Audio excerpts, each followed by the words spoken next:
Hello, everyone, and welcome to an Ogre review. We're going to be taking a look at the X-Men animated series, the old one. We getting excited about the new one that comes up, X-Men 97. So, going to go through the series, and this is a review, but it's also a what are the connections to the comic books. So, I'm going to go through some of the parallels and some of the decisions they made in the story and some of the history of the comic books as we go through each episode. This is a review of the very first two episodes, which is a two-story arc, and we'll get right into it. The characters that they introduce into this series for the first couple episodes, a couple of them get their original appearances at the very beginning of the X-Men run, 1963. And we're talking about Cyclops, Beast, and Jean Grey, Marvel Girl. And then later on, we have some other characters, Wolverine, Storm. They do not appear until Giant Size X-Men 1975. We get the introduction of those characters. You also notice that some of the characters are not wearing the same kind of outfit, uniform that they do in the show, and we'll get to that in just a little bit. That is 1991.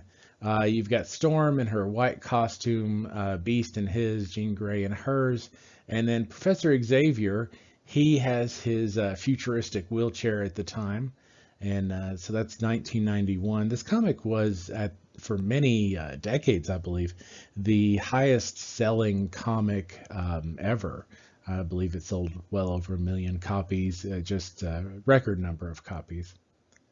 And then same comic, different cover of this split X-Men run, issue number 1, where the other Uncanny X-Men kept on.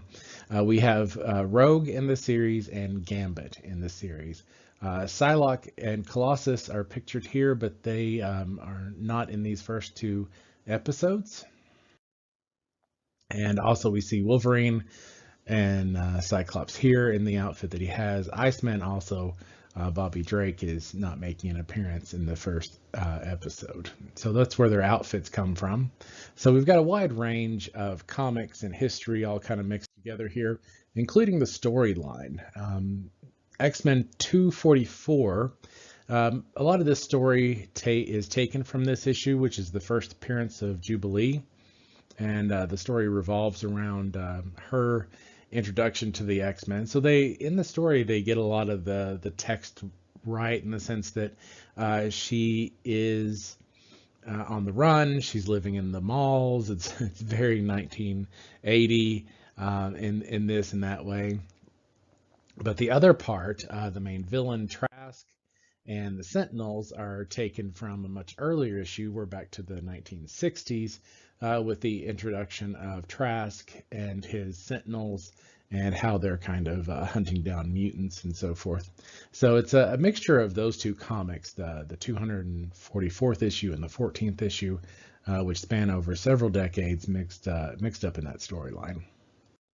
Just one more mention here. One of the things that, as somebody who has read the comics and knows the timeline for the X-Men, the introduction of Gambit as a kind of founding member who is helping out with this introduction of Jubilee is a little odd, because he does arrive in the X-Men comics after Jubilee and its run. So a little odd in just kind of taking all that in, but they jump timelines and mix a bunch of stuff for the animated series, and that's no exception there.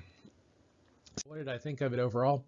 Well, I thought the animated series is certainly something that has its place. Obviously, the theme song is probably the most famous part of the animated series. It does show its age, its budget. I think the new series, the X-Men 97, obviously will have a much higher budget, much better animation, and I'm looking forward to see where those stories go. I'll be making some predictions about what storylines they will be following and picking up once that series starts. All right, this has been an Ogre review. Thank you for listening.